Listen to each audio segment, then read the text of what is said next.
Hello everyone, welcome to NCC YouTube channel.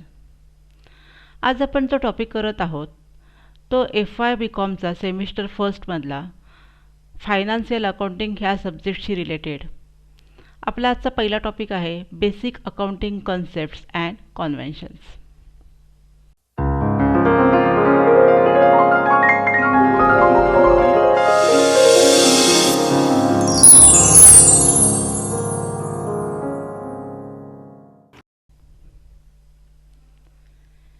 पहिल्यांदा आपण बघू मीनिंग ऑफ अकाउंट. हा व्हिडिओ करताना मी पहिल्यांदा तुम्हाला थोडीशी इंट्रोडक्शन देते की कन्सेप्ट्स आणि कन्व्हेन्शन्स म्हणजे काय आहेत आणि नंतर मी त्याचे MCQ देत आहे आणि MCQ आणि थेअरी ही दोन्हीसुद्धा मी तुम्हाला थोडंसं एक्सप्लेन करते. त्यामुळे MCQ पॅटर्नचा पेपर देणं तुम्हाला खूप सोपं जाईल. First is the meaning of अकाउंटमध्ये मी सांगते की accounting is the systematic recording of the financial transaction in the books of account.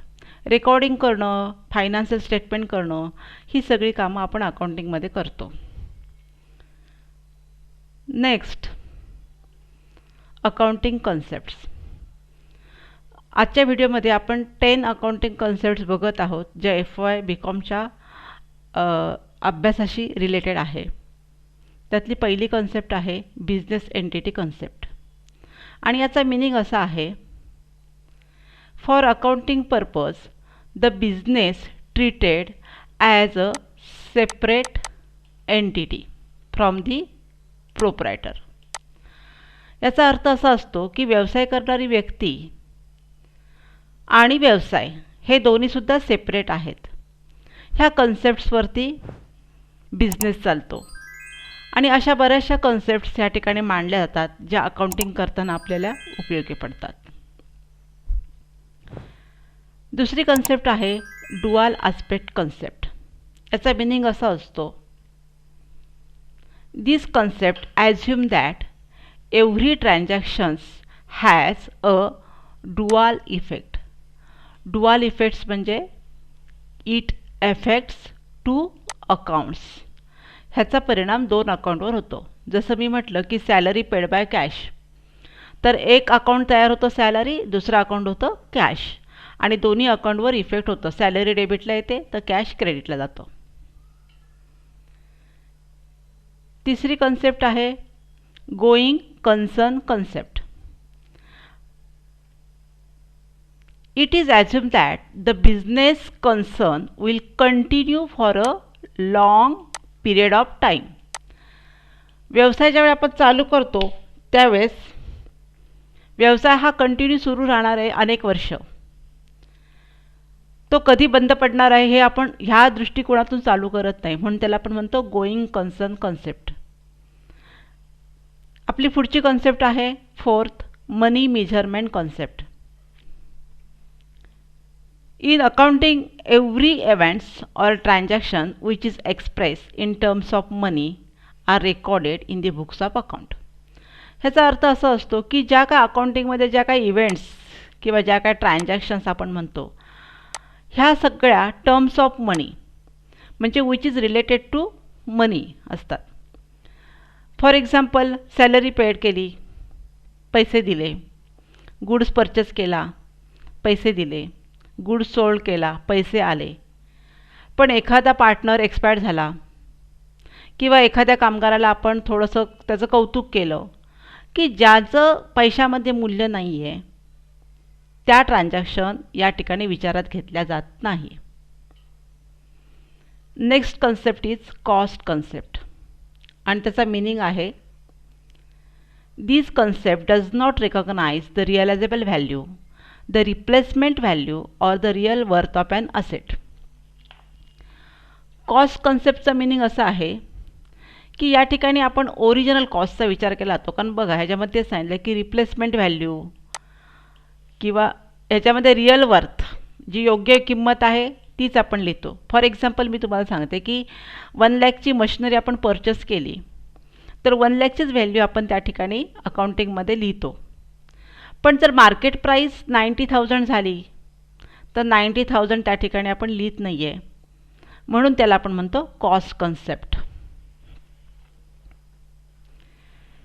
पुढची कन्सेप्ट आहे 6 कॉस्ट अटॅच कन्सेप्ट.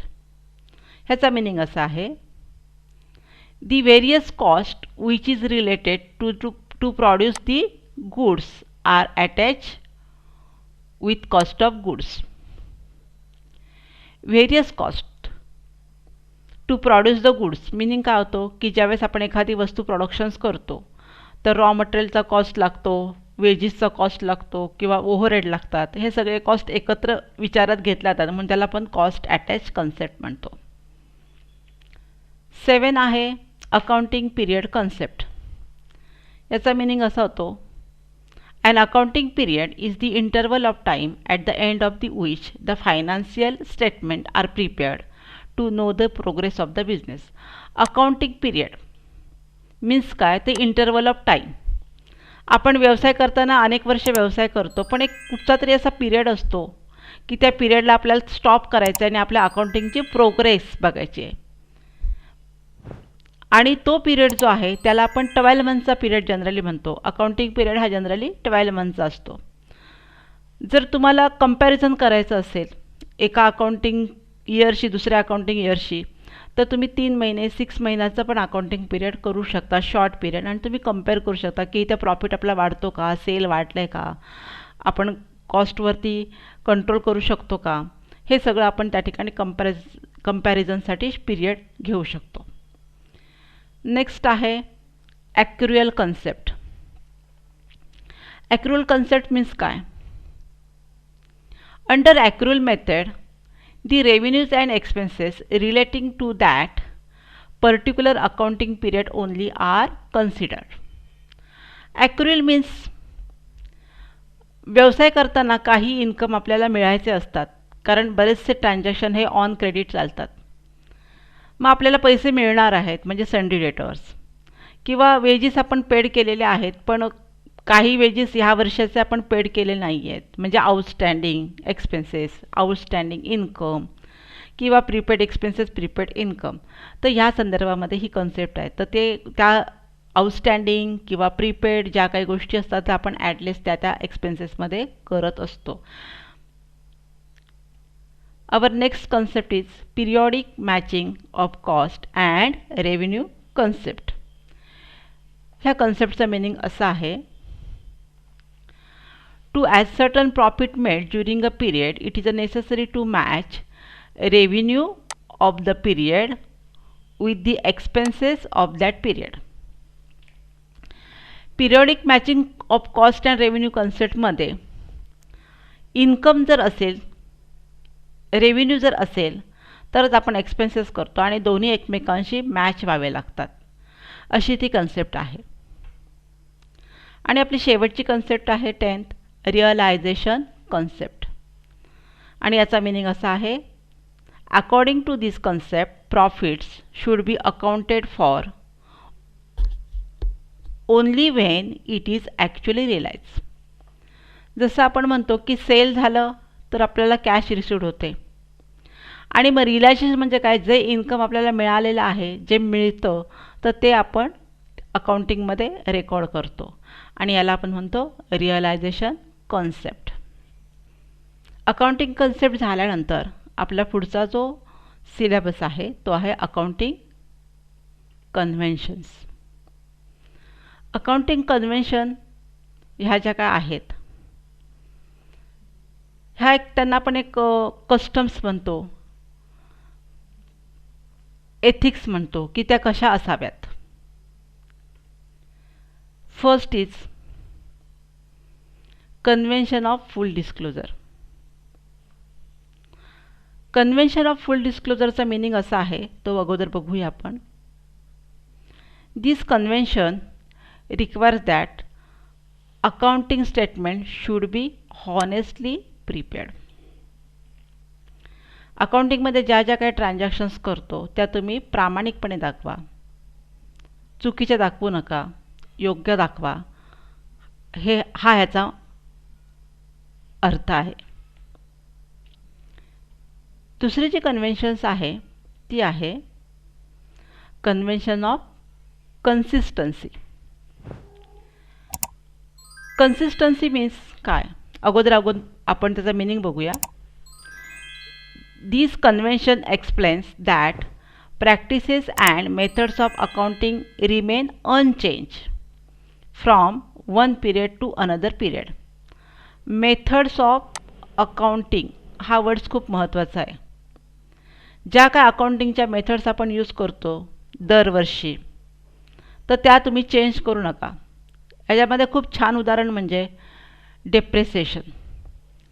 डिप्रिसिएशन ज्यावेळी करतो त्या डिप्रिसिएशनच्या अनेक मेथड असतात. स्ट्रेट लाईन मेथड्स आहे, रिटर्न डाऊन व्हॅल्यू मेथड्स आहे. तर व्यवसाय काय करतो, एका वर्षी return down value method use केली आणि नेक्स्ट इयरला जर आपण स्ट्रेट लाईन मेथड यूज केली तर त्याचा इन्व्हर्स इफेक्ट आपल्या प्रॉफिटवर होऊ शकतो. म्हणून एक कन्व्हेन्शन पण सांगितलं की तुम्ही जी काय मेथड यूज करता अकाउंटिंगची ती will be same every year. Our next convention is conventions of materiality. The accountant should attach importance to material details and ignore insignificant details. Ignore insignificant details आणि जे मटेरियल डिटेल्स आहेत महत्त्वाचं तेच तुम्ही अकाउंटिंगमध्ये दाखवा. म्हणजे जे वास्तव आहे, जे योग्य आहे तेच दाखवा. कधी कधी काय होतं, काही कॉन्टिंजंट लायबिलिटीज असतात, म्हणजे अचानक अकस्मात येणारी काही देणी असतात किंवा इन्व्हेस्टमेंटच्या मार्केट व्हॅल्यू ह्या चेंजेस होत असतात. मग ह्या संदर्भामध्ये जर काही गोष्टी असतील तर तुम्ही फुटनोटला तुम्ही बॅलन्स शीटमध्ये देऊ शकता की कॉन्टिंजंट लायबिलिटी एवढी आहे, मार्केट व्हॅल्यू ऑफ इन्व्हेस्टमेंट एवढी आहे, आणि म्हणून त्याला म्हणतो की कन्व्हेन्शन ऑफ मटेरियलिटी, जे वास्तव आहे ते तुम्ही दाखवा. Our next convention is conventions of conservatism.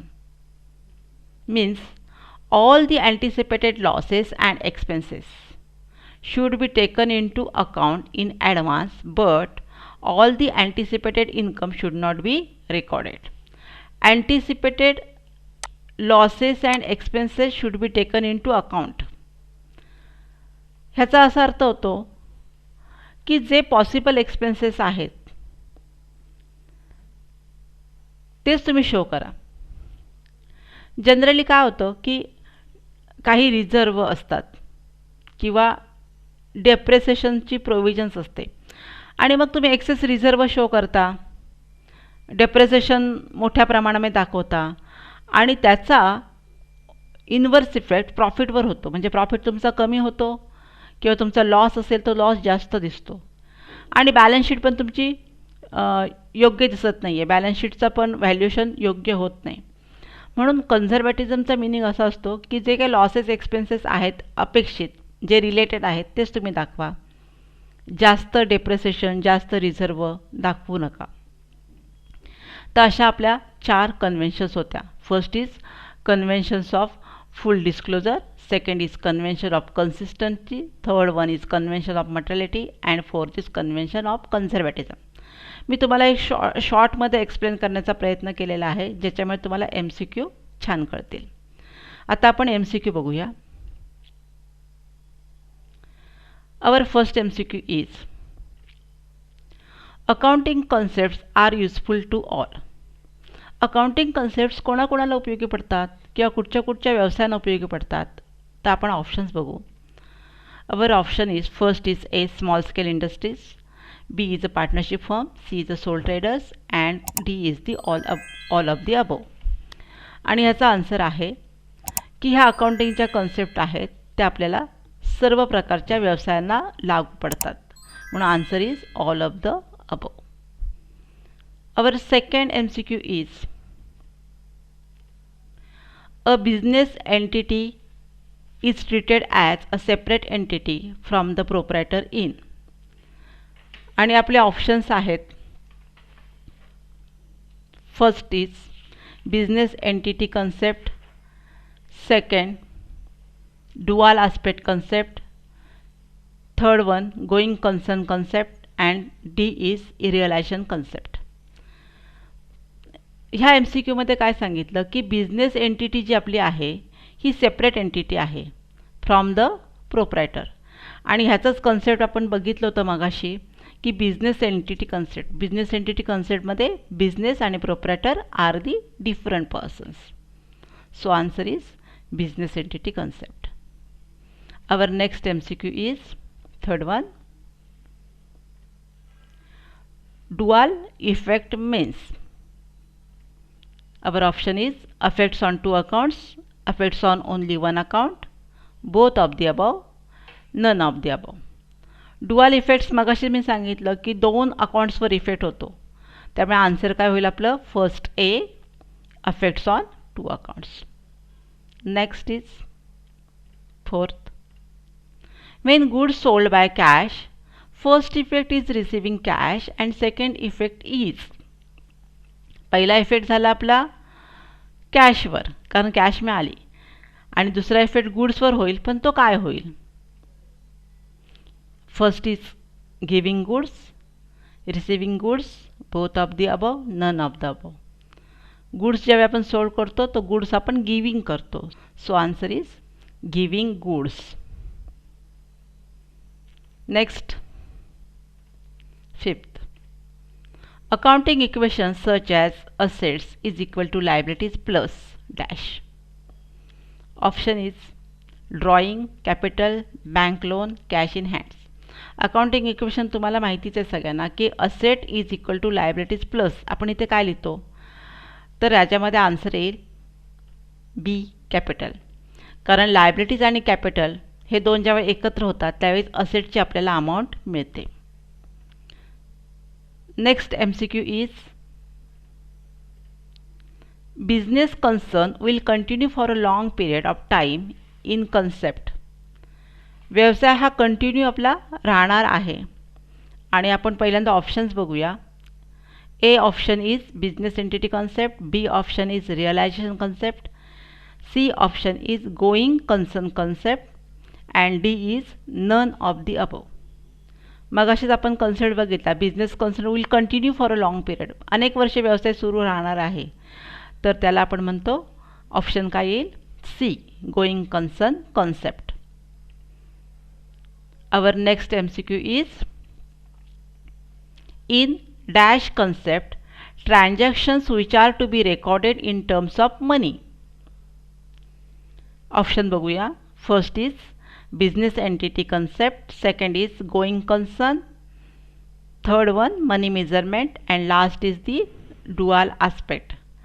आणि याचा आन्सर येईल ऑप्शन इज सी, कारण ज्या ट्रान्झॅक्शनमध्ये टर्म्स ऑफ मनी पैसा आहे अशाच ट्रान्झॅक्शन आपण रेकॉर्ड करतो. Our next MCQ is cost attach concept is also known as, and option is A, cost merge concept, B, accrual concept, C, both of the above, and D, all of the above. आणि याचा answer आहे A, cost merge concept. Cost attach कन्सेप्टमध्ये आपण raw material purchase करतो plus wages plus overhead, जेवढे खर्च होतात production करताना ते सगळे आपण एकत्र करतो, म्हणून त्याला आपण म्हणतो कॉस्ट अटॅच कन्सेप्ट, किंवा त्याचं दुसरं नाव आहे cost merge concept. Our next MCQ is 9. In cost attach concept the proportionate cost are added together and the cost are. Option is raw material cost, labour cost, overhead cost, all of the above. मगाशी मी बोलले की cost attach ही जी concept आहे ह्या कन्सेप्टमध्ये proportionate cost, बरेचसे कॉस्ट जे आहेत प्रोपोर्शनेट कॉस्ट आपण म्हणतो की प्रोडक्शन्स करताना येणारे खर्च. तर मगाशी सांगितलं आणि आताही सांगते की याच्यामध्ये रॉ मटेरियल कॉस्ट एक येतो, लेबर कॉस्ट पण येतो आणि ओव्हरहेड पण कॉस्ट येतात. हे सगळे कॉस्ट एकत्र होतात आणि आपण प्रोडक्शनची कॉस्ट तयार करतो, आणि मग ह्याचा आन्सर आहे D option, all of the above. Our next MCQ is 10. Under dash method the revenue and expenses relating to that particular period only are considered. Option बघूया आपण. A, accrual, B, cash system, C, both of the above, and D. None of the above. Answer is A. Accrual system. या सिस्टीममध्ये revenue आणि expenses त्याच पिरियडशी related असतात, तेच ह्या ठिकाणी घेतले जातात. कारण दुसरी जी सिस्टीम आहे कॅश सिस्टीम, तर कॅश सिस्टीममध्ये कुठच्याही वर्षाचा रिसीट असेल किंवा पेमेंट असेल तरी त्या कॅश सिस्टीममध्ये आपण घेतो, जसं कॅशबुक आपण म्हणतो. मग कॅश सिस्टीम असेल तर कुठच्याही वर्षाचा परचेसिस कुठच्याही वर्षाचा सेल त्या ठिकाणी रेकॉर्ड केला जातो. आणि ॲक्रुअल सिस्टीममध्ये फक्त रेव्हेन्यू अँड एक्सपेन्सेस त्याच पिरियडशी रिलेटेड असतो. अशा दोन मेथड्स असतात. Next MCQ is 11. In dash concept to match revenues of the period with the expenses of that period. जर तुम्ही कन्सेप्ट चांगल्या अभ्यासल्या असतील, त्यांचा मिनिंग समजला असेल, तर तुम्हाला हा MCQ किंवा हे सगळे MCQ तुम्हाला अगदी पटकन समजतील आणि छान समजतील. A is dual aspect, B is a going concern, C is the cost attached and D is the periodic matching concept.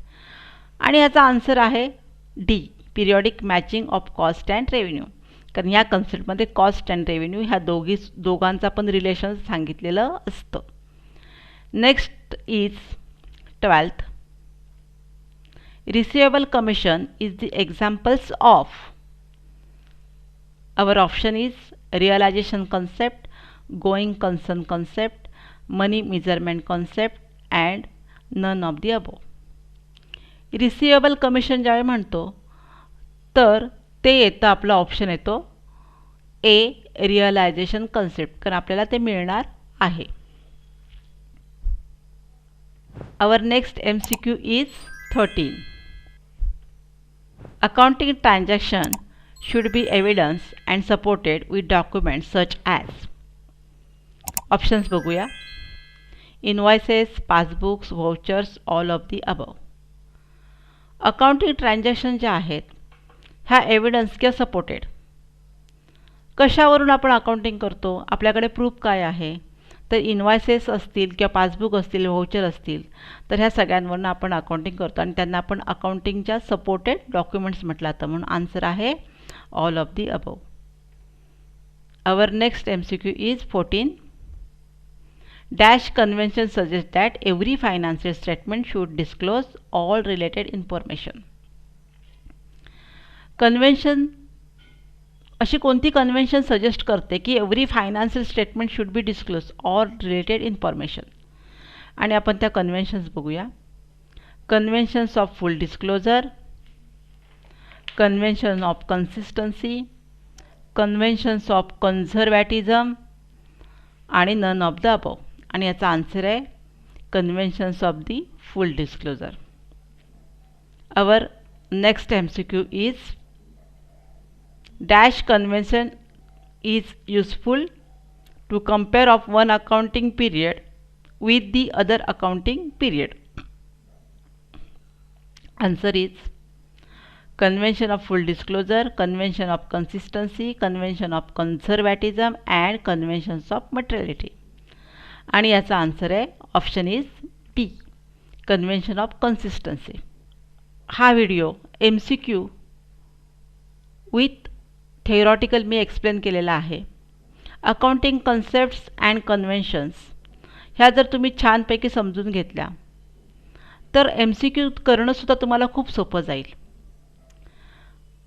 हा व्हिडिओ तुम्हाला आवडला असेल तर नक्की लाईक करा, शेअर करा, सबस्क्राईब करा आणि कॉमेंट्स करा. थँक्यू.